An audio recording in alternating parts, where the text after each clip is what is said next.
Hello, Covington County. Welcome to a special edition of Covington County. We're so lucky today. We've got a candidate for 2nd District U.S. Congress here in our studios, Tabitha Isner. And Tabitha is not new to this area. She's been working in public service around here and in other areas for a number of years, and she's running as a Democrat in the 2nd District. Now, y'all don't go out there and go, a Democrat! Now, folks, we got to stop and be fair about this. She's got some good ideas. I'm not endorsing her. You know I can't endorse anybody. If I endorsed anybody, they'd lose votes. But we need to hear from this kind lady, and we need to know what her ideas are for our area. You know, if you just keep hearing the same song over and over again, pretty soon you fall asleep. You need to listen to a different songbird every once in a while. And that's not meant as a feminist poke or anything like that, but I remember the line in the poet wrote about what a boring world it would be if we only heard the songs of the most beautiful birds. And so we've got Tabitha Isner here. She is, I can tell you already, she's smart as a whip. She's got a good background in analysis. She's gone to school in some fine universities, University of Chicago being one of them, and I think you got a degree there in public. I got 2 degrees there, one in public policy and one in divinity. Divinity, right. And she's not talking about candy, folks. I get that one a lot. Well, in South, you know, everybody that's been to New Orleans has been to Brennan's and they want the divinity, but she is a practicing minister right now. So, you know, if you want to talk to her about her endorsements from different people, she'll talk to you about them, but she's very humble about her service to Christ. She's very humble. She doesn't make a big deal out of it, but she serves. I think you have a congregation now, don't you? Or well, my husband is the senior pastor at First Christian Church in Montgomery. Montgomery, okay. And I help out some, preach occasionally, but mostly I work in the public sphere in my community. Right. So she's used to giving, and that's an important thing, I think, for you to know about her. Now, I've done way too much of the talking, but I'm just trying to get you comfortable with this fine person that we're interviewing here. And, you know, we're real interested in what you say, Tabitha, and I think you've got a lot to say to the community. What's your position on some important issues? What do you think are the most important issues that you're running on? Yeah. Well, I think the most important issue is that we need to make it easier to raise a family in Alabama.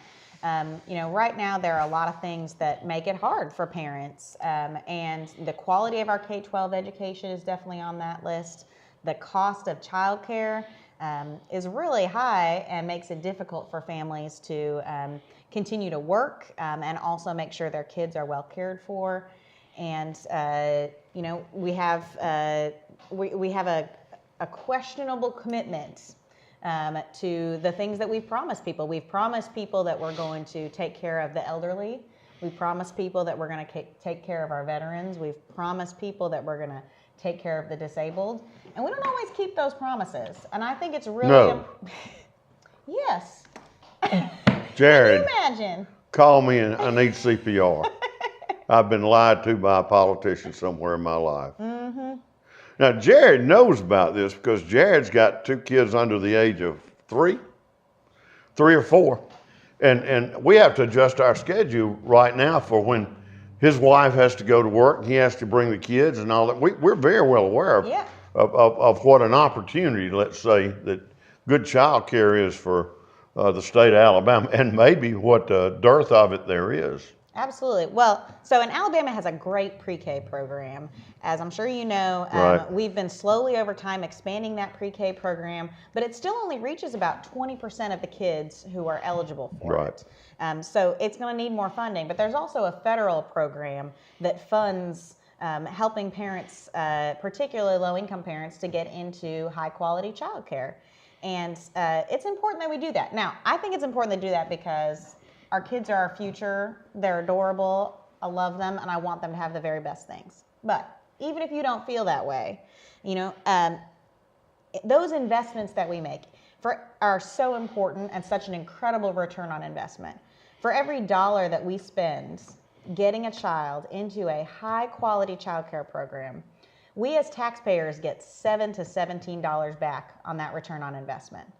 That means that that's not what the kid gets. That's not the benefit to the child. That's the benefit to us as a society, that we spend less for that child on special education when they get to K-12. We spend less on that child because they don't end up in the juvenile justice system. We spend less on that child because they graduate from high school and don't need those remedial programs. They're more likely to go on to make good money. And the mamas of those children have more stable employment, because the number one issue with moms staying employed is that they have problems with childcare. When your childcare provider isn't reliable, you miss work, you lose your job, and we need to make sure that we are making smart economic decisions and investing in children, our youngest children, getting them into high quality childcare. There is no better investment we know of. The investment we get there is better than the investment you get in the stock market. Oh, I'm sure, especially lately.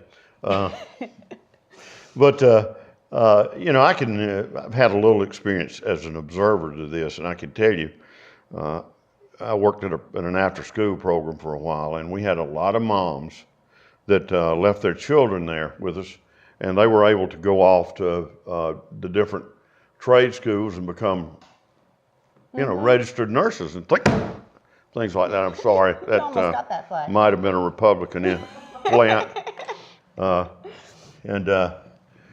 Hey, this is a small studio, folks. We're the world's smallest television station, and sometimes poor boy's got poor ways.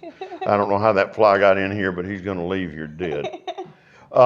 Anyway, I've seen what a dividend that pays, because these are mostly single mothers, single parent, you know, homes, maybe have a couple of kids, and they get a chance at an education that can pay them upwards of $40,000. That's building a community. That's right. Adding to your economics, isn't it? Absolutely. Yeah. I mean, over the course of time, it's in all of our best interest to get people employed. I think we all agree that we want to get people off of public assistance and into jobs. But that doesn't just happen on its own. It happens because we invest in people and say, I'd rather spend some money to get you through a technical school now. I'd rather spend some money to help you pay for childcare so you can stay in a steady job over the course of time. It's a better investment for us to help people get off public assistance rather than constantly be trying to cut back on public assistance to the point where people need more and more and more help because they can't get by. It's a much better investment to help them get off public assistance and become tax-paying citizens. What do you know, typically people say that you know, Democrats are large government people and Republicans are small government people, although for the life of me in the past few years, I don't know if you can tell the difference. No. I think one of your planks in your platform is that you believe that the government should work for the taxpayer. Mm-hmm. And how do you feel they should work for the taxpayer, Tabitha? Well, I think there are a couple things there. I think we need to be, the government should be extremely transparent about how our money is being spent. It's our money. We pay it in taxes. And so we should know what's going on in our government. And too often that stuff is hidden behind a curtain of secrecy, and folks aren't able to access and know what's going on in their community. And so I'm really concerned about transparency. The other thing is, you know, government often pays for studies to figure out what works best. Right. Or other scientists, researchers at universities are doing studies to figure out what works best. You know, what's the best kind of childcare? What's the best kind of school? What's the best kind of job training program? We do all this research, and then oftentimes the government ignores that research and just does what it wants to. Well, it's my money. And if we know the best way to spend that money, we better be spending it the smart way, the way that the research tells us is going to work out best. And I think our government should be accountable for saying, here is why we made this decision, because we read the research, we talked to the people who were in the know, and we made an informed decision. rather than always jump into political decisions that come down to special interests, who knows who, and what's going to be what's popular in the imagination. Like, I want to see that we're making smart decisions, not political decisions. Be hard to argue with that, wouldn't it? I'll tell you too. One example of this is that I used to work doing research for the federal government. Right. And so, we would do surveys. We would actually, go out and collect data from the field. And then I would analyze it. It was my job to analyze the data and see what the data says. And I know people say that data can say anything, but I'm telling you, when you're doing it right, you get an answer. And more than once, I went into a study thinking, I knew how that study was going to come out. I knew what the right answer was. I could feel it in my heart.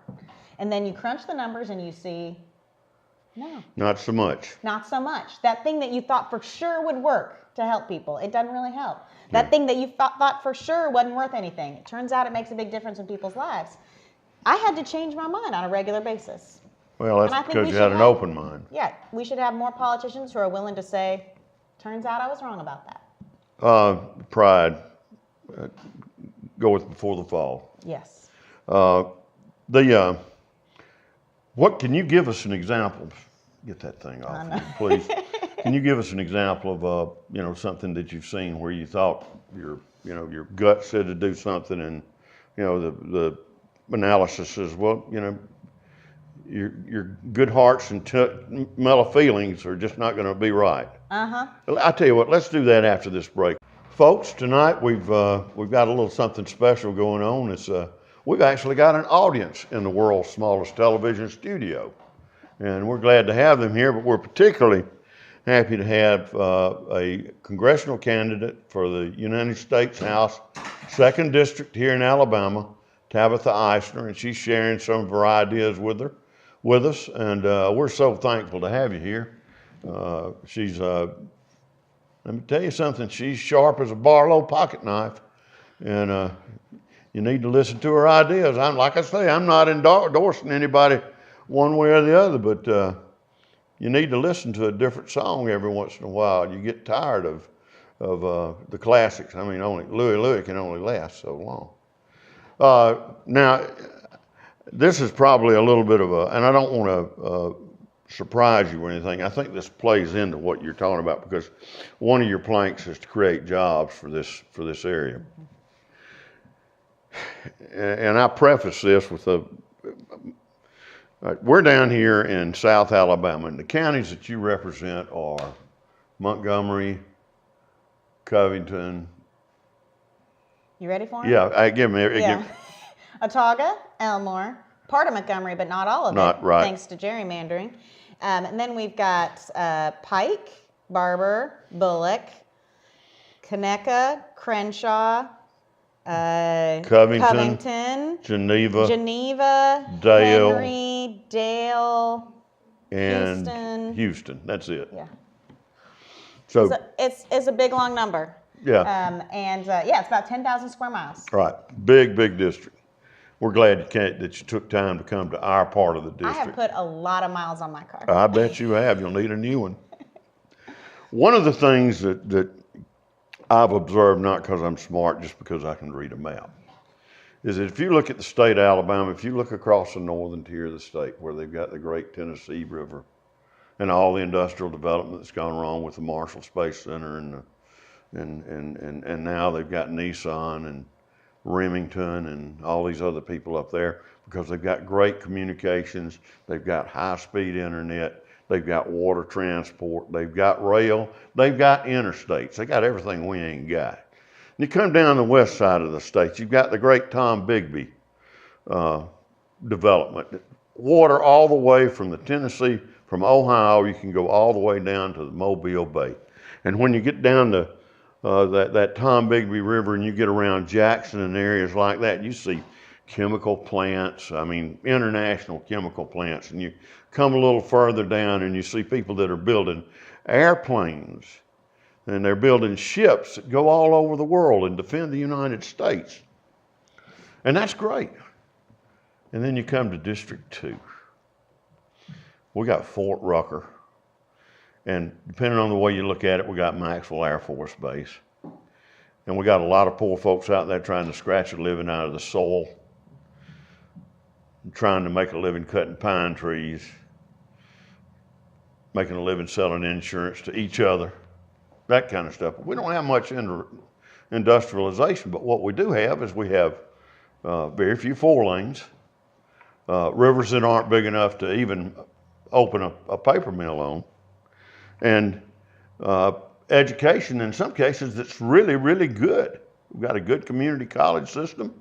But our district, if you look at it, and I know the numbers on this, and I'm sure you know it better than I do, our district economically is way behind the rest of the state. Can you give us a number, a feel for those numbers? You're supposed to be a stat daddy. Yes. Well, we are poorer than the state on average, and we have a higher unemployment rate. But I do think there's a lot of potential in this district, and certainly, and we certainly need to celebrate the things that we have going for us. Right. Fort Rucker, is a great example where once Fort Rucker was located here and it became the force of nature that it is, it's not leaving. No, I don't think so either. either. Anywhere. The folks that I've talked to tell me there's no way Fort Rucker is leaving this area. It is firmly rooted here, and it is the best place for it. So that's we treat that sometimes like it's like it's wobbly, like any day somebody could come along and snatch it away. I think we should treat it instead as the anchor that it is. It holds our community in place, and it's something that we can count on and rely on. And I'm tired of hearing politicians say, if you don't vote for me, Fort Rucker might go away. Fort Rucker's not going. Every politician in here is going to fight tooth and nail for Fort Rucker, but it's not on the chopping block. And we need to settle down and be proud of what we have and confident that it's staying. Well, I guess what I'm trying to say, I believe that. Yes. That didn't answer your question at all. No, it didn't. But that's how I feel about Fort Rucker. Yeah. Yes. No, I mean, you partially answered my question when you said, we make less, we've got higher unemployment, blah, blah, blah. But, what are we going to do about it? We've got a representative that's on the appropriations committee that can't get anything appropriated for us. Right. I'm sorry, I'm not picking sides, but that's just the way it looks to me. Right. No, and absolutely, there are grants out there for things like rural broadband. There are grants out there for community colleges. There are grants for innovation centers and entrepreneurship. There are federal grants for improving the quality of our K-12 education in areas that need it. There are community development block grants that we could be asking for and getting. There's a whole lot more that could be done in this area. I think too often we have accepted in the 2nd District that this is our lot in life, that we're going to be stuck forever in the way things are. I don't believe that. I think a lot of people have accepted it. They don't even. That's just wrong-headed. It is. It's wrong-headed. In a district that seems to vote as independently as does. I mean, we're kind of the Irish of the nation in Alabama. That you're not going to tell us much anything, and I think that's an attribute a lot of times. I'm not, but I just can't see most of the people in this area giving up. Maybe we need a cheerleader or something, but this area, we've still got smart kids coming out of our schools. We've still got good colleges generating well-educated people. I know I've got 2 of them in there. And just, it's just that it looks to me like we're languishing down here, and I would love to see more for this part of the state, and I'm selfish about that. I absolutely am. Absolutely, and we need a representative who's selfish about 2nd District, and whose goal is to bring as much home to this district as possible. And I think that is exactly what we were tasked with from the very founding of this country. The job of a representative was to look out for their district. Right. And that's what I want to do. And I think we need somebody who is solely and selfishly focused on those issues rather than focused on hot button social issues of the day. Let's focus on what really matters to us, which is making sure that our kids don't leave here when they graduate from high school. I'm scared my kid's going to leave town, that he's not going to see opportunities around him and is going to want to leave. I want to make sure that there are job opportunities for my child here. And I think, we also, here's one example of how I think we doubt ourselves here in the 2nd District. We look for outside corporations to come and locate here and give us jobs, knowing that many of them are going to be low-income jobs, low-paying jobs, and knowing that we're going to have to give billions in tax breaks. We still expect somebody else to come here. I would like to see us using those same tax breaks and incentives to help out local businesses, local entrepreneurs, start training this to be a hub of innovation where every kid, as they graduate high school, is thinking about the business they're going to start, Right. how they're going to improve this place, because there's so much we don't have here, and all it takes is somebody with an idea. For example, Can we stop right here? We got to take a can. commercial, Tabitha. I hate to stop you because you're at full speed. We're going to take a break right now. Welcome back to Good News, Covenant County. I'm so lucky. I've got Tabitha Isner here. It's always nice to work with people that are smarter than me. And most days, everybody is smarter than me. When we have a bad day here is when we have people that aren't smarter than me. But we're having a good day. Tabitha Isner here, running as a Democrat in the 2nd Congressional District, the United States Congress. Got some good ideas. We need to listen to them. We need to open our ears. I remember General Custer, when he was killed by the Indians. One of the things that the squaws did to Custer's body was they took knitting needles and they stuck them into his ears. And somebody say that's desecration.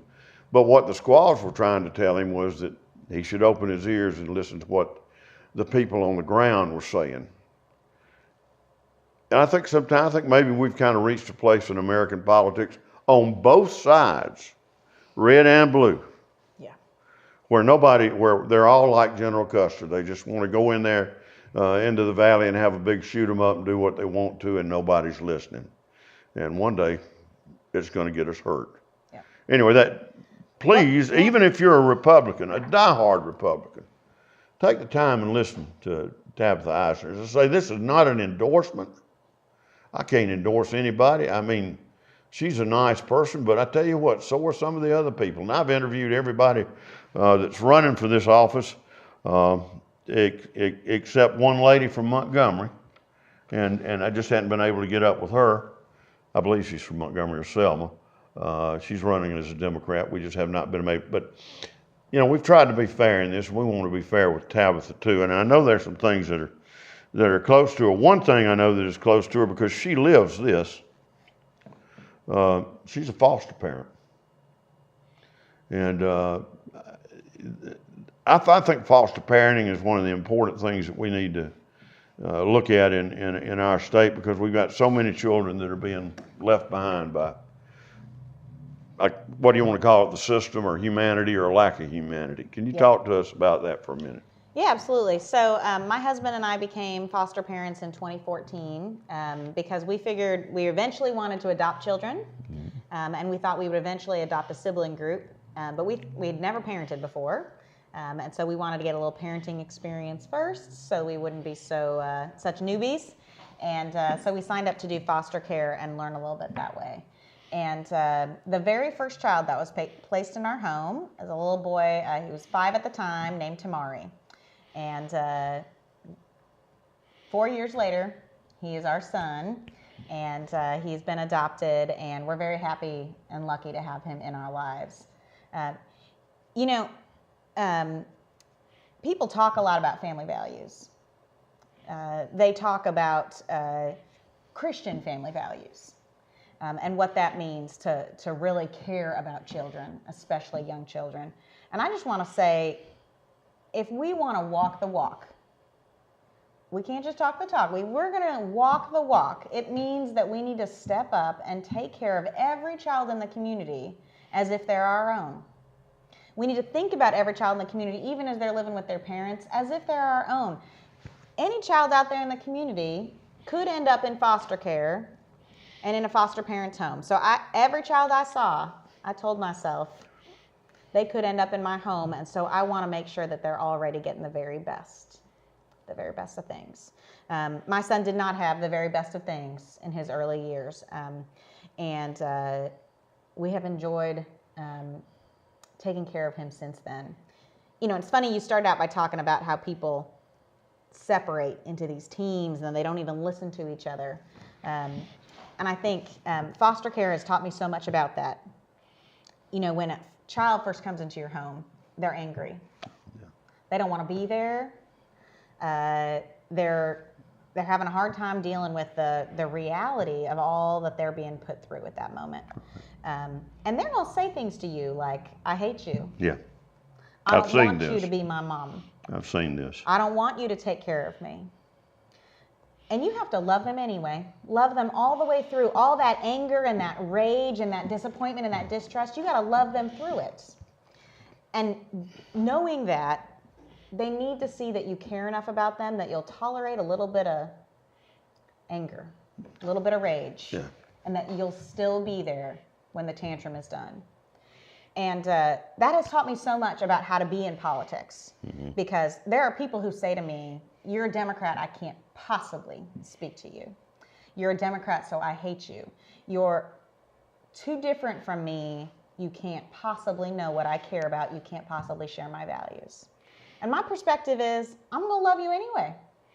I'm going to be with you and hang out and keep talking and remain in conversation and remain in relationship, because I trust that eventually you're going to see, I really do care about you.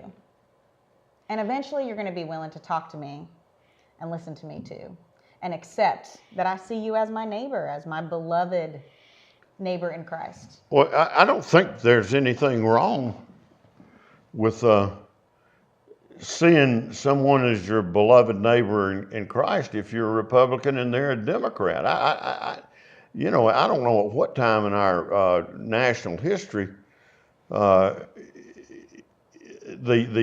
only parameter for decency was what party you voted for. But I mean, that seems to be the way that we treat each other now. It happens all the time that I'll hand somebody my card. Sure, I'm sure it does. And tell them about who I am, and they're listening, and then they see the word Democrat. You got to be tough as a yellow toenail to handle that kind of stuff. I stick with it. That's what foster care taught me, is how to stick with it. Well, I've seen some miracles as a result of foster care. I have two sons that we didn't foster. I married them I married their mother when they were 2.5 and 3.5, and I've been I'll tell you this right now, they're not my blood, but they're the best thing that ever happened to me. Yeah. You can grow so close to a child that's not your own, because they really do want to love you. Yeah. They really want to do the right thing. Yeah. He's mine through and through. He doesn't look one bit like me, but he's mine. No, neither do mine. He knows it, and I know it. Health care, big issue. It is. We should have it. We should all have health care. Wouldn't that be amazing? You think? I think every last person needs health care. I've yet to meet somebody who doesn't eventually need health care. Have you run into anybody that said they didn't want health care? I don't think I have. I have heard people say that they don't need health insurance, and I'm happy for them. But let me tell you a story. So my husband's parents live in Denver, and they spent their lives with this goal of one day being their own bosses. Mm-hmm. They neither of them went to college right away. They went to college later in life, got their degrees. She became a clinical psychologist, and he became a lawyer. And they eventually got to that point in their life where he had his own law firm, and she was working independently as a counselor, and they achieved their dream of being their own bosses. And then within the same 9-month time frame, both got diagnosed with cancer. They had done everything right. Everything right. That's but because catastrophic. that's catastrophic. They lost everything. Yeah. They lost everything. Their home, their vehicles, their independence. They lost everything. Yeah, I know people that are like that. I came close to being one And myself. they had health insurance. I know. At the time of the diagnosis, they had health insurance, but they couldn't keep up those premiums. I'll tell you one thing. This is something that I think is absolutely horrendous. That's a part of that is, I don't know if you're aware of this, but if you have a health care write-off in the state of Alabama, if you did it with a public hospital, or that when you filed your taxes, that hospital can come back and garnish your tax refund forever and ever and ever until the end. And that's okay, but I guess. But you know what? When they changed the bankruptcy laws a few years ago, one of the things that they did was they allowed you to list. They allowed the creditors to list your medical debts on your credit report. And I've never understood that, and that was done at a federal level. I've never understood why that was, because you have nothing to do with any of the charges that are put on your account. You're just trying to stay alive. Right. Anyway, we're going to break right now. We'll be back in just a minute with another segment. Coming up on our last section of an absolutely entertaining interview with Tabitha Isner, running for Congress as a Democrat in the 2nd United States District, running for Washington, running against a lot of other people. I can tell you this. I asked her this, folks. I want you to know. And I looked at her phone. Well, I didn't actually look at it, but she promised me that she didn't have Nancy Pelosi's phone number on it. And that she's received no money from George Soros. In fact, she says she's received so little money, it hurts. She made me buy my own supper. And so we know that she's not a tool of the big time political money and that kind of stuff.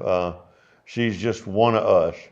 Anyway, I wanted to get two things out of the way. We were talking about health care, and I think it's a crying shame that that everybody in the United States can't get high quality health care. Yep. And affordable prescriptions. Right. Oh gosh, don't tell me that. I've got a drug cost me $185 every time I do it. Until it hits the donut, and then it's $385. Yeah. You know, and that's a month. I have an allergy with an EpiPen. Yeah. EpiPens used to be like $70. Yeah, now they're what, 600? $600. I don't hardly ever have to use it, but they make me get a new one every year. Yeah, I know. And let's see, how much does your insurance pay on that? None. Oh, I thought that. Yeah. Isn't that terrible? Yeah. And they went up on the EpiPens without much of fanfare. They just went up they like just decided that 90%. they could make more money on that. 900%, yeah. Yep. Veterans Affairs. Everybody we've had on here has talked about Veterans Affairs. What do you plan on doing about it? Absolutely. So I would like to see a new law in place, a rule that says that we don't spend a dime more on the U.S. military, until we have fully funded Veterans Affairs. Now, I know that's not very popular to say that we're not going to spend on the military, but here's the thing. We're going to spend on the military. We're going to spend on the military. I just want to say, let's link it up and not allow the politicians in Washington to take funding away from VA. The VA is still not taking care of veterans' mental health care needs. It's not done nearly enough to address the suicide rate among veterans. We're talking about the Choice Program. Now, Choice Program has some potential to be good, that's an innovative thing they're working on right now. Right, and there are things there that could work, but we got to be real careful about privatization. I've heard veterans tell me again and again that it's important to have healthcare providers who understand the special needs of a veteran, because they're not exactly like the rest of us. There are some special things that veterans need, and it helps to have folks who understand those special needs and concerns of veterans providing that care. So I'm definitely opposed to privatization of the VA. I'm open to choice when it's truly a choice for the veteran to go see a specialist that they want to see. But we've got to fully fund that. And the other thing I hear a lot from people is they about how often folks have to go to their congressional representative to ask for help. When they've applied for their benefits have not come. They've appealed for those benefits haven't come, and so they have to go to their congressional representative. Now, any congressional representative, whoever you elect, any of the 7 of us is going to make sure that if you come to us, we take care of you as a veteran. Any of us will do that. But it should never get to that point. But it should never get to that point. Yeah. So I don't want to celebrate the fact that I'm helping veterans get their, if I'm elected, I don't want to celebrate the fact that I'm helping veterans get their benefits. I want to celebrate that they never have to call me. Right. Because we fixed the system up front so that they can just get their benefits without having to call their congressional representative. That's silly that a system works based on having to call. It's all about power. Yeah. It's amazing. And that's a sad thing. One of the things I'd wondered about, and I sent a letter off to a couple of Congress people and a couple of senators that I'd wondered, in this part of the state, rural health care is a real problem. Yeah. We have, the Elba Hospital's closed, the Florella Hospital's been closed for several years. Otmazelle is considered to be by some folks, a second-tier hospital. Andalusia's got a fine hospital. And so I think Oppie is too, but I mean, it's just, and what I've wondered is instead of having veterans waiting in line for treatment for lung cancer or stuff like that, and I'm not talking about psychological problems that need a special person to handle them. I'm talking about just everyday health care. Why, and I know Choice is looking at some of this, why they can't go to a hospital in Elba, Alabama and get that care. Granted, I know that the hospital's not going to get rich off of providing that veterans care because that's going to be it's like insurance. They're only going to pay so much for this procedure. Right. But it's a procedure that could help keep that hospital open, help provide a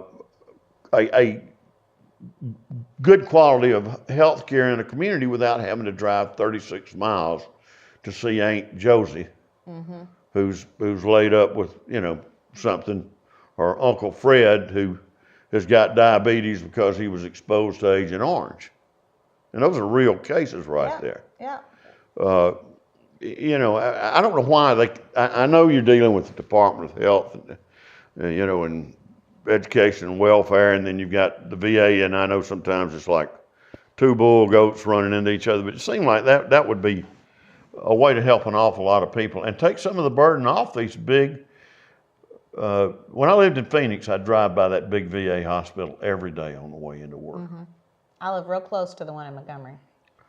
And I look at that and I just go, man, that's probably somebody I know that's hanging out in that place that can't get care. And it was a scary thing. And I have 2 boys that are, in fact, they leave in the morning to go off to guard camp. And if anything ever happened to them, I don't think it'd be fair to them to have the kind of care that the veterans get right now. I think it's terrible. Yeah. Well, folks, I don't know if you've enjoyed it as much as I have, but Tabitha Isner is a nice person to meet and talk with. And I believe she's tired. She's had a long day, and she's had to talk to and listen to long-winded fat men like me and other people all day. She still managed to maintain her sense of humor. And barely. And be sharp as a carpet tack. I don't know. I think I'm thinking more like sharpest thing I've stepped on in a long time was Legos. Ooh. Yeah, barefooted Legos. Oh man. Anyway, she's running for the United States Congress. That's Washington D.C., not Montgomery. She's running as a Democrat. She's got some good ideas. Be fair to her and listen to her. And as I always say when I close this, I like Tabitha Isner, but I like a lot of the other folks that have been here, and I've interviewed just about every one of them, and they're all likable people. I don't want to say anything bad about any of them. Some of them have had some phenomenally good ideas. But we can't endorse anybody at this station, and we're not going to. But I do encourage you to listen to this. Talk to your neighbors about it. Talk about the other candidates too. And then Tuesday morning, I'm getting up real early. I'm expecting to see every one of y'all that's in my viewing audience at the polls.